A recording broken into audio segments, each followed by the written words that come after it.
காரை வழிமறித்து பணம் பறிக்க முயன்ற 6 பேர் கொண்ட முகமூடி கும்பல் 4 பேர் கைது. காரில் பொருத்தப்பட்டுள்ள சிசிடிவி காட்சிகள் வைரல். கேரள மாநிலம் எர்ணாகுளம் வழுவண்ணம் பகுதியைச் சேர்ந்த அஸ்லாம் சித்திக் என்பவர் சேலத்திலிருந்து 4 சக்கர வாகனத்தில் கோவை பாலத்துறை பிரிவு வழியாக கொச்சி தேசிய நெடுஞ்சாலையில் தனது சொந்த ஊரான எர்ணாகுளத்திற்கு சென்று கொண்டிருந்தார்.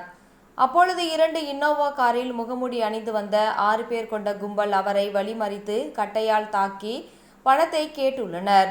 இதில் நிலை தடுமாறிய அவர் மீண்டும் அவர் 4 சக்கர வாகனத்தை எடுத்துக்கொண்டு தப்பி சென்றார்.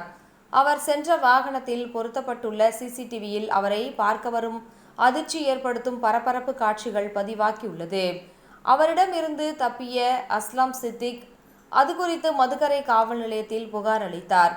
புகாரின் பேரில் வழக்கு பதிவு செய்த காவல்துறையினர் நடத்திய விசாரணையில் கேரளா மாநிலம் பாலக்காடு மாவட்டம் சித்தூர் பகுதியைச் சேர்ந்த சிவதாஸ், ரமேஷ் பாபு, விஷ்ணு மற்றும் பாலக்காடு நல்லம்பள்ளியைச் சேர்ந்த அஜய்குமார் என்பதும் தெரியவந்தது. அவர்களிடம் நடத்திய விசாரணையில் பணத்துக்காக வேறொரு காரை வழிமறித்து வழிப்பறியில் ஈடுபடுவதற்கு பதிலாக தவறாக இந்த வாகனத்தை நிறுத்தி தாக்கியுள்ளதாக ஒப்புக்கொண்டனர். அவர்கள் மீது வழக்கு பதிவு செய்த காவல்துறையினர் அவர்களை கைது செய்து கோவை மதுக்கரை குற்றவியல் நீதித்துறை நடுவர் நீதிமன்றத்தில் ஆஜர்படுத்தி கோவை மத்திய சிறையில் அடைத்தனர். மேலும் தலைமறைவாக உள்ள இருவரை தேடி வருகின்றனர்.